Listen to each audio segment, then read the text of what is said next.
me wanna holler, go away. I need more peace and hope and love. Where do I find it in this crazy old world? Need strategies, strategies for living radio. Your dose of radio rehab. Strategies for living radio.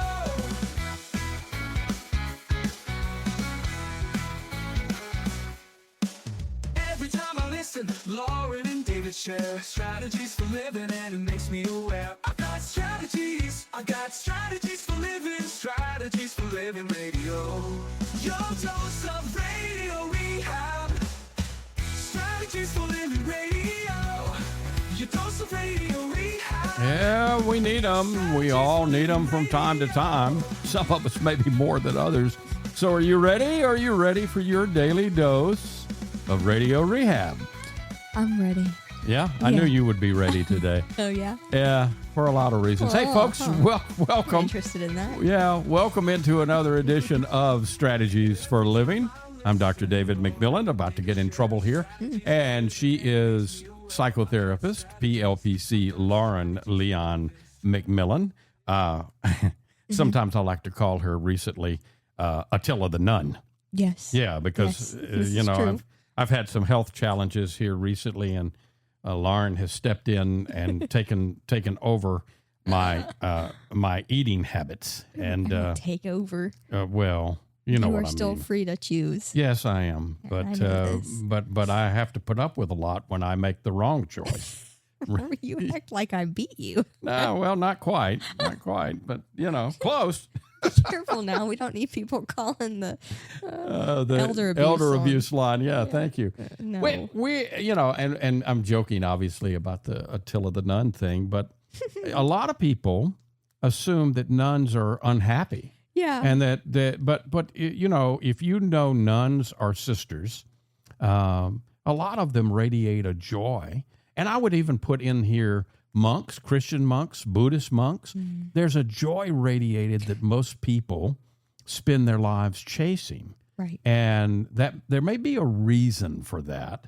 And I think we ought to peel back and maybe take a look at that. Yeah, and I don't think it's so much about their quote unquote, if you could call it that, their occupation or their calling perhaps, or so much as how they live their lives. Their practice. Right. The practice of being a sister, a monk, or a nun. Right. Yeah. The monastic kind of devoted, can we call it devoted living? Yeah? We can call it anything you want to, sister. Folks, thank you for tuning in. Make me get my ruler out. Yeah, so I was afraid of that. I had a lot of that in my past. I know. Folks, thank you for tuning in to Strategies. And we appreciate our sponsors making it possible. The Robinson Film Center, Azalea Cleaners, Pintail Roofing, Learning RX, We Train Your Brain, Fertitas Delicatessen, home of The Godfather, Alligator Italian Sausage, and some pretty good muffies too, SRT Sales Training, Uprising, Addiction Center, and Mira, Direct Primary Care. Back in a moment, we're going to talk about, how to get more joy in your life and mine and everybody else here today on Strategies.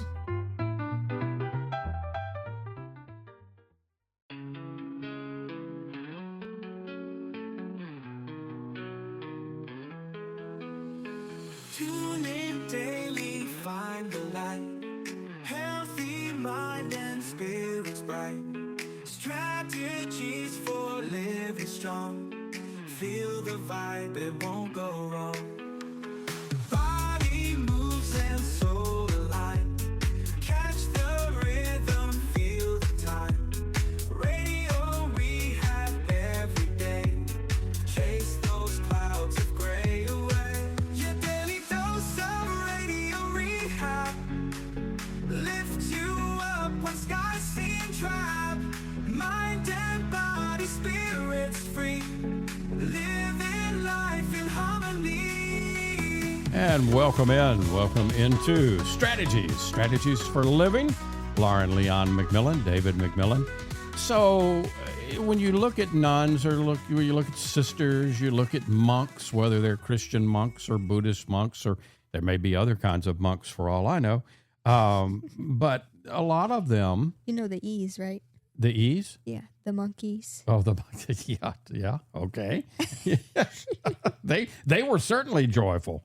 At least the music group was. Yes. But think about the things that they do. And some people may not understand. Well, especially people who live, monks, again, Christian or Buddhist, nuns who live away. There's a difference between nuns and sisters. Right. Technically, nuns live away and in community. You don't usually interact with nuns. What you interact with are sisters, and sisters don't necessarily live away. They live among us in the community. Yeah.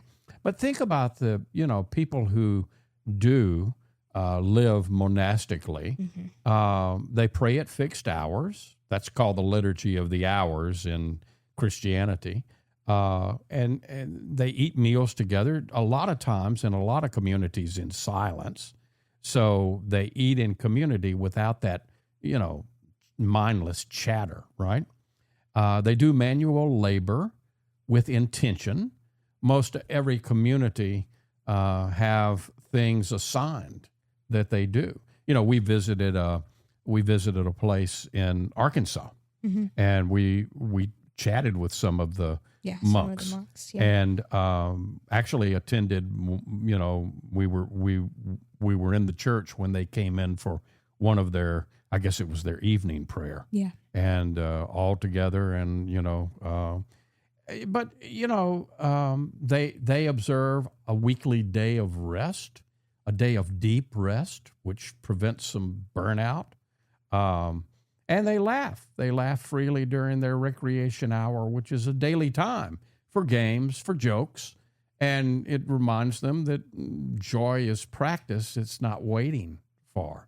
But, I know you came up with this. You showed me this idea. And right. Well, and I wanted to expand it. Exactly. Because I thought, this is a good idea. It's very true that, people who live, specifically they were talking about in the post nuns, right, live these lives that we're kind of unaware of, but we see that they enjoy it. But I don't think it's some secret thing that you have to be kept away in order to engage in, right? No. But I also think it is true across the board in any sort of monastic life, and I think it's worth looking at and perhaps modeling what we can our lives. Yeah, around. we're not today recruiting you to go become a monk or a nun or whatever. No.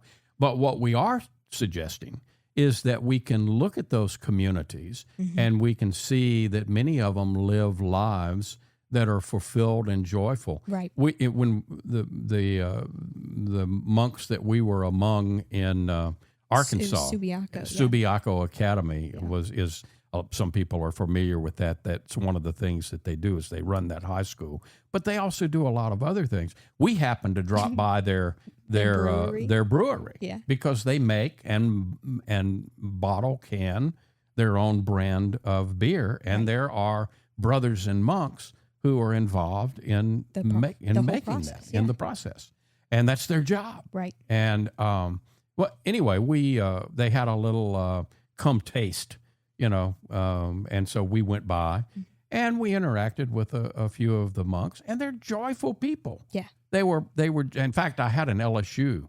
I had an LSU hat on when I walked in. Dangerous. And one of the monks they weren't so joyous then, huh? Yeah, well, he had, in a lighthearted way, he had some things to say about my LSU hat in the middle of Arkansas. But okay, I understand.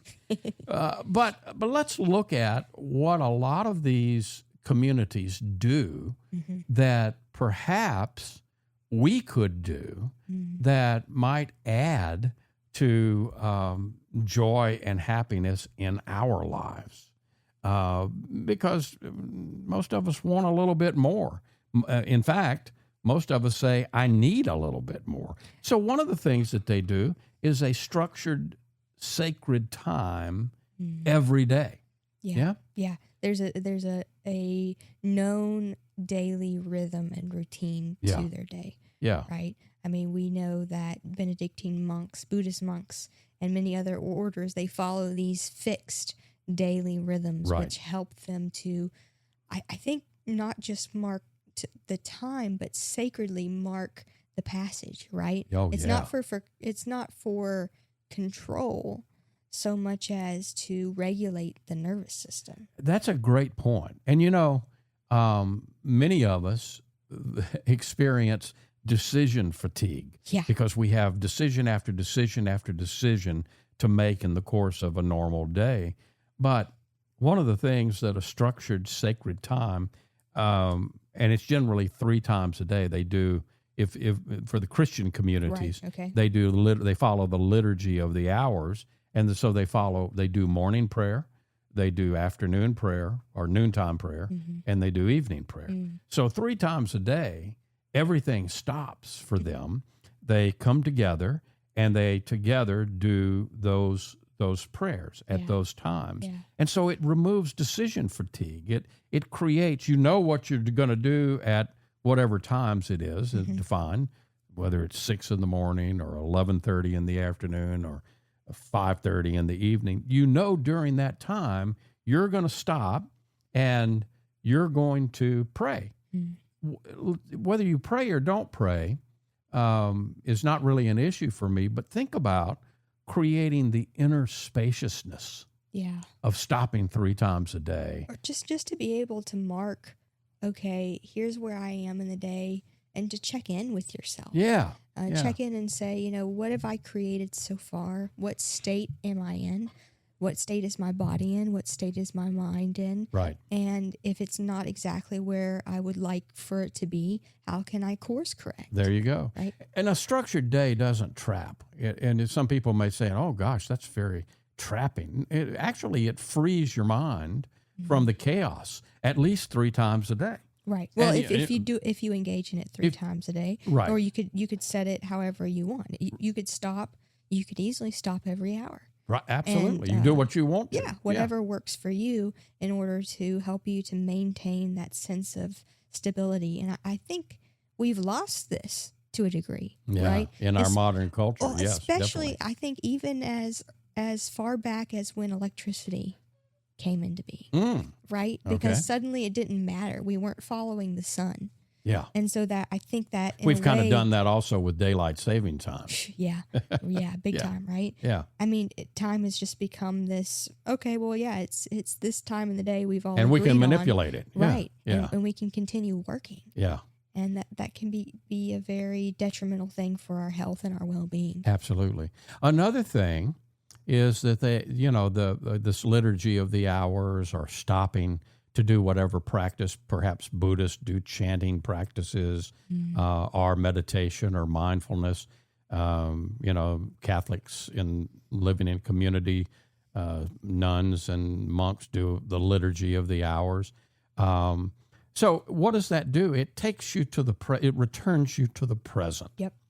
And, how many times do we talk about come back to the now, come back to the present? Yep. Because it's in the past and it's in the future where a lot of the pain is, Right. Yeah. And especially the future, I can really get into anxiety and worry. Oh, my goodness, what's going to happen? Yeah. And the fact is, people who do this aren't trying to control the future. All they're doing is returning on a regular basis to the present. Right. That's what they're really doing. Which is where all your power is, right? Yes. And to remind you that, I'm here, I'm safe, I'm okay now, and where do I want to go from here? Yeah. Yeah. It also returns you to a sense of reality because, in a sense, nobody can show me the past. Right. Nobody can show me the future. Nope. But you can show me now. That's all right? there is. And so it is all there is. That's all we know. That's all we can know. The ever present now. Now. And we know, we hope we're going to have a future. We know we've had a past.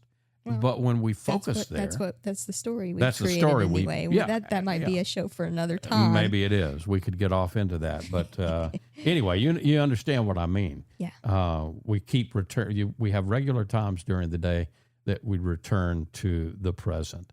And then the silence piece. Some people might here where they eat their meals in silence. That sounds glorious. And they have I quiet love mornings. that. They have contemplative retreats. And then, somebody might hear that and say, well, I'm being deprived. Silence isn't emptiness. No. The same way I would argue silence isn't emptiness, the same way when we say the water is still, right? Yeah. That's what I'm talking about. Yeah. Because the water may look still from the surface, Yeah. but it's still teeming Teeming with and molecules and energy and that we're just not able to creatures. see. Right. Yeah. That's what I would So compare it silence to. isn't emptiness at all. It's uncluttered awareness. Yeah. Yeah. And so, we might ask ourselves, some of us probably fear silence. We might ask ourselves, why? Because we don't want to look at who we'll meet there in the silence, which is who we truly are. Right. Right? The power within. Absolutely. And regularly during the day, monastics use the silence to meet themselves. So we're talking today about, when you look at monks and nuns and sisters or anybody that follows a regular routine. Well, and it's a devoted life. Devoted Right. life. Why are so many of them living a joyful, happy life? And what can we learn from that? That's what we're focusing on today here on Strategies for Living. We've got more. Stay with us.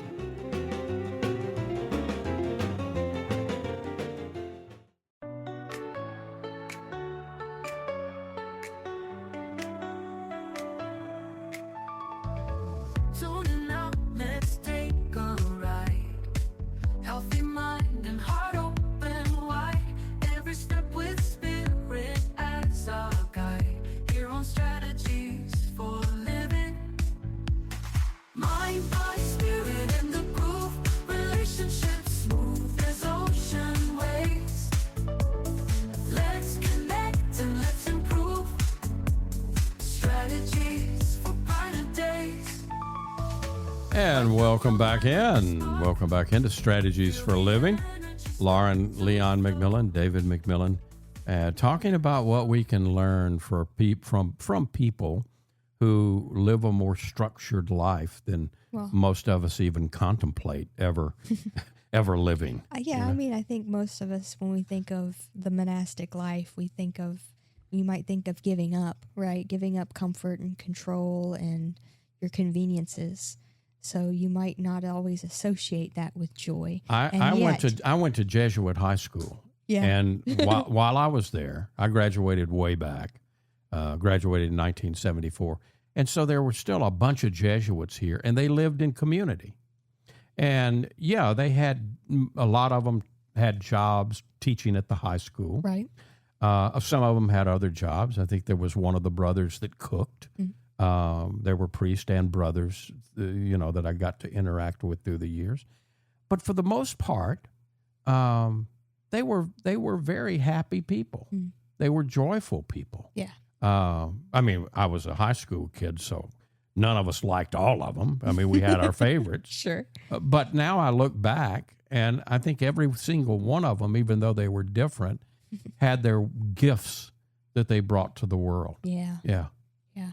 And I think that kind of ties into the next idea about, what it is that they do in their community that can lead to that joy, right? Yeah. Which is being able to be in community without performance. Yeah, being able to live together without the constant worry, I got to make small talk, I've got to wear certain mask. So what does that do? And think about how that could be pulled off in our own lives. It's a sense of belonging without a needing to impress. That sounds pretty good. Yeah. Yeah. Yeah. So how can we bring that into our modern life, right? Yeah. I mean, one of the ways that I think about that is being able to practice with some safe people in your life, hopefully. Hopefully you have some. Hopefully you have one. Yeah. If not a few people that you feel that you can be fully who you are. Who you are. And if you happen not to, if you honestly say to yourself, I don't have a person like that in my life, what this may be pointing you to is, okay, I need to find. And I'm going to say the way you find them is actually by allowing yourself to become more of who you are. Yeah. Right. Which looks like beginning to notice and reduce your own small performances. Right. Yep. Any place where you do try to over-explain or try to sound smarter or funnier or just different than who you are. Yeah. Anytime you catch yourself adjusting your personality to match the room, practice letting some of that go. And because as you do, you will come back more to who you are. And in that process, you will attract safe people who appreciate you for who you are. Yeah. Now, you'll also attract people who dislike you for who you are. Yeah. That's going to be part of it. Yeah. And that's part of the courage that it takes to do that. Yeah. So, ora et labora. Yeah. Tell me Ora about it. et labora. It's Latin. Okay. Okay. So Father Welsh would be proud of me. You got a gold star. Yeah, maybe, hopefully. It means work as meditation. Okay, so think about when we visited up at Subiaco. Yeah. And what we saw. They had a farm up there. Mm-hmm. They did. They did farming. So some of the monks were farmers. Obviously, some of them cleaned. Yep.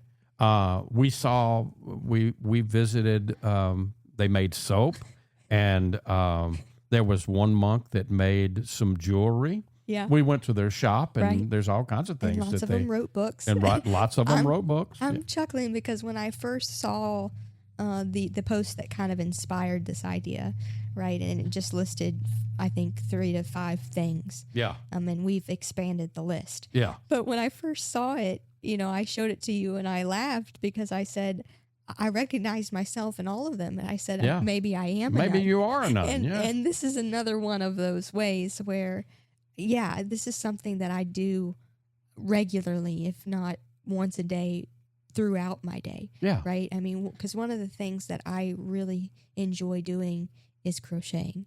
Yeah. And the reason I love crocheting is because I've always called it my active meditation. There you go. Yeah. Yeah. Because it truly is I guess it's my ora et labora. How There about you that? go. There you go. When the body is engaged with intention, the mind settles. Mm-hmm. And so we talked about intention earlier this week. Yeah. And the power of intention. Mm-hmm. And so how can you bring that into just a single activity that you have to do? And I've talked about this on previous episodes before, right? Just being more intentional, even if it's as small a practice as washing the dishes. Yeah. Or doing the laundry or making your cup of tea or coffee in the morning. That one can be a really powerful time for this intentionality, right? As you're making this first thing that you'll drink in the morning, right, really intentionally calling in love and joy and whatever else you want into the day, into your first cup. Yeah, if you're making coffee or you're making tea, that's and you're doing what you're talking about. That's true communion. Yep. Because you're doing it with a holy intention, and hopefully then you're consuming it with a holy intention. Absolutely. Yeah.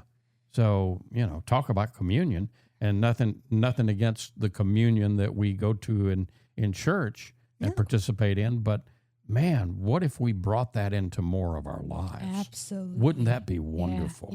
Yeah. So how can you turn what chore can you turn into a meditation in motion? Somewhere around the house, I have, and I've lost track of it, but I know it's somewhere around here.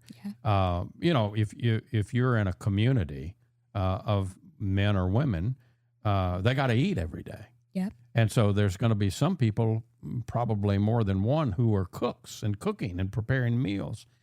Somewhere around the house, I've got a Jesuit soup cookbook. Oh, yeah. Because they're famous for, a lot of the days, part of the meal is a good soup. And so somewhere, some time ago, they published a book of their different recipes for soup making. Some of them are pretty unique. Yeah. Yeah. Well, I mean, you can get pretty diverse in what you throw into a pot and call a soup. Yeah, there you go. There you go. You know, one thing that most of us are not going to do, that monks and nuns probably do, is they take vows and they try to live life with simplicity. Yeah. But let's talk about what that really is. You don't have to kneel down in front of somebody and speak to God and say, "This is what I vow to do." Right. You can intentionally limit your life. More of us could benefit, I think, from simplicity, a little more simplicity in our life. In whatever way that, I mean, even it could be as simple as having one tech-free evening. Yeah. Right? Yeah. Limiting in that way. Yeah. But I think kind of what the idea at the base of it is trying to consume less. And something that I've really played with in my head recently and noticed in my life and actually really tried to improve upon is the idea of creating more than I consume. Because I really think that this balance, it's obviously way out of whack in our society, but I think it might be part, if not a very significant chunk, of why we're experiencing such high rates of distress and anxiety and stress in general, is because we've turned into a society that consumes more than we create. And consumption is going to lead to comparison. I mean, just naturally. Sure. Oh, I need. She. Keeping look up at with her. the Joneses, look right? look at over there. She's got a Mercedes, and I don't have a Mercedes. That's comparison. So less consumption is going to lead to less comparison. Yeah. And I would argue that the people we're talking about today that we're looking at and trying to learn from, they don't have less joy because they have less. They have more joy because they want less. And so, I think that's a key. They have more joy because they want less. Yeah. Because I think in doing these practices over time, if you engage the silence, right? If you engage meditation and you engage in acknowledging that the hours and coming together as a community as yourself, you begin to recognize who you are. Right. Right? And in that, you recognize you have all you need within. Absolutely. And so I think it's kind of a byproduct of that, perhaps. When we look at the communities that we're talking about, all of them have rhythms of rest. What I mean by that is they practice a Sabbath, which is deep rest. The way that the original Sabbath is meant to be deep rest. It's totally disappeared pretty much from our society. I mean, we might go to church every week, but then we feel many of us fill the rest of the day with lots of busyness. Right. But if you truly have rhythms of rest in your life, you're closing up the slow leak of burnout, and it prevents that. Right. And all of the traditions. I don't know whether you're talking about Christian or Buddhist. They have retreat days. They keep the Sabbath, we think of it. We might think of it in our modern culture as, well, that's my reward. But you know what? It'll be too late if you put it off as a reward. Yeah, rest is not a reward. It is very productive. It's part of the design. It's part of the way we're designed. Yeah. We need it. It is a need. Yeah. Talking today about how to create more joy in our hearts, in our minds, in our bodies, in ourselves, because we're looking at the way people live in communities and seeing what they do. What can we learn from that? That's what we're focusing on today here on Strategies for Living. We'll be right back. We all have problems every day. We all need help along the way. We need strategies Strategies for living radio. And welcome back. Welcome back into Strategies for Living. David McMillian, Sister Attila the Nun, Lauren, AKA I'll have none of that. Lauren Leon McMillian, and we're talking about how can we look at these communities, whether they're Christian, whether they're Buddhist, doesn't matter, because they live a kind of a devoted lifestyle and kind of a monastic life. What can we see that we can bring into our lives? You know, how can we take something? Not everybody has to go run away to a monastery. No, we're not saying you have to or you should or No, it's better. Not at all. But they do engage in a lot of practices that I think we're craving, actually, as a society. Yes. We're in desperate need of some of these practices in order for our, I'd argue it so much as in order for our evolution as a human. Yeah. Yeah. Yeah. So another thing that you look at when you see these communities is ritual, the power of ritual, sharing ritual. And so what does that do? You know, we're really into, in our society today, we're into the stimulation. Yep. You know, if we're not stimulated in some way, we get bored. Right. But we fill it with scrolling and notifications and Yeah. constant novelty. But let's think about for a second what shared ritual does. It puts meaning over stimulation. It puts meaning. Meaning is more important for these groups than stimulating. So, you know. Well, and I think we have to look too psychologically at what that's doing. Okay. Right. Yep. So I think when you engage in these shared rituals, you're actually embedding meaning. Oh, yeah. Into your time. Yeah. Right. Whereas with the scrolling or the constant stimulation, it can feel empty.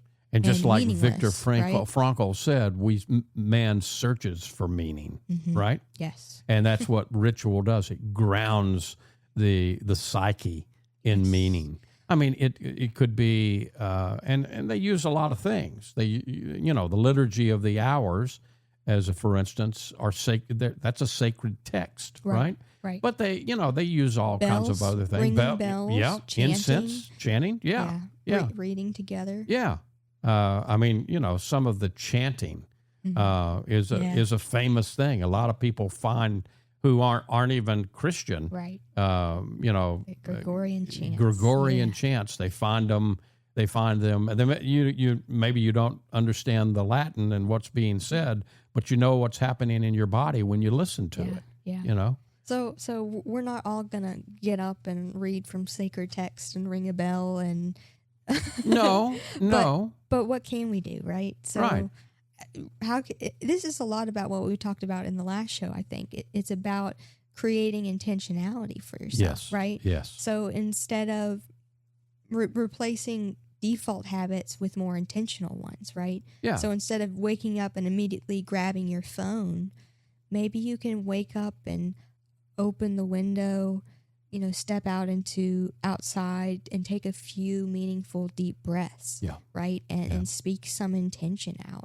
We have a friend, Larry, who every morning he shared with us that, you know, he wakes up and he doesn't get out of bed right away. Yeah. He kind of stays in bed. He's awake, but he intentionally tunes in and focuses in on whatever issues of the day or the week or the month or the moment that he might want to improve in his life. Right. And sometimes he, you know, does that for half an hour or so before he gets up and into his day. And I do a very similar thing. You do? Yeah. Yes. But, you know, and it's funny, I'm thinking also about, well, monastics use bells and smells and visuals, right? So how can we, it could be as simple for us as having a specific playlist. Yeah. Right? Yeah. Maybe you... A go-to when you need to have more joy. A go-to when you want to songs that'll, you know, kind of ground you and bring you back into reality in the present. Or, you can always light a candle and have a specific scent that you associate with calm Absolutely. and regulation. I've right? never been to a Buddhist monastery, but if the depictions in pictures and in the movies and things like that are right, there's almost always incense going. Yeah. Yeah. and in the Christian, there's some Christian denominations, Catholics and Episcopalians, who tend to use incense. Yeah.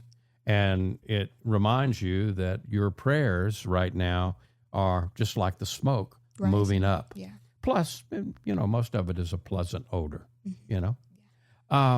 recreation. There's time set aside in monastic life for, they actually practice joy. So, what is practicing joy? It's recreation and laughter. And there's a lot of orders that have a designated recreation time. I think it's interesting, and I think we ought to look at this, the word recreation. Yeah. What do you see? Oh, I see recreation. Right. Yeah. Yeah. So that's what it's about, right? It's about creating again and being able to create rather than consume. Yeah. Right. Coming back to myself. Coming back to storytelling or playing games, right? Or just laughing, creating joy together. Yeah. Right. Yeah, you got to watch Brother So-and-so because he wins too many bingo games. But I think we lose this as adults, and I wish we wouldn't. I wish we'd be able to reconnect there. No, think about that. Joy isn't something that they wait for. Mm-hmm. It's something that they put in their schedule, and they practice it. A lot of them practice it daily. There's a daily time for recreation and laughter. So how can you do that, right? Maybe schedule a game night. Yeah. Maybe schedule a playtime with kids or with your own friends, right? Yeah. Schedule a time to go out and enjoy yourselves. It doesn't have to be big or expensive or impressive. Not at all. Right? It can be just laughing and sharing a funny story or being silly. There you go. Last but not least, there's a surrender of control, which is really trust and devotion. So it's whether it's trust in God, whether it's Dharma, whether it's a higher order, you let go of constant self-management. This might be the deepest and most confronting one. Yeah. Yeah. Yeah. Because we like control, don't we? Yes, we do. We're taught that we got to manage everything. We've got to optimize everything and plan for every possibility. But that just creates internal pressure, right? And it's not what we were designed to do at all. No. And the fact is, none of us actually, even though sometimes we tell ourselves, I'm all alone in this. No. This is a reminder to people in that community, I'm not carrying life alone. And when I know I'm not carrying it alone, just by myself, that changes everything. And so, anyway, I hope the ideas today bring more joy down in your heart. I think I'll write a song. That sounds like a good one. Yeah, we'll be back. More strategies to come.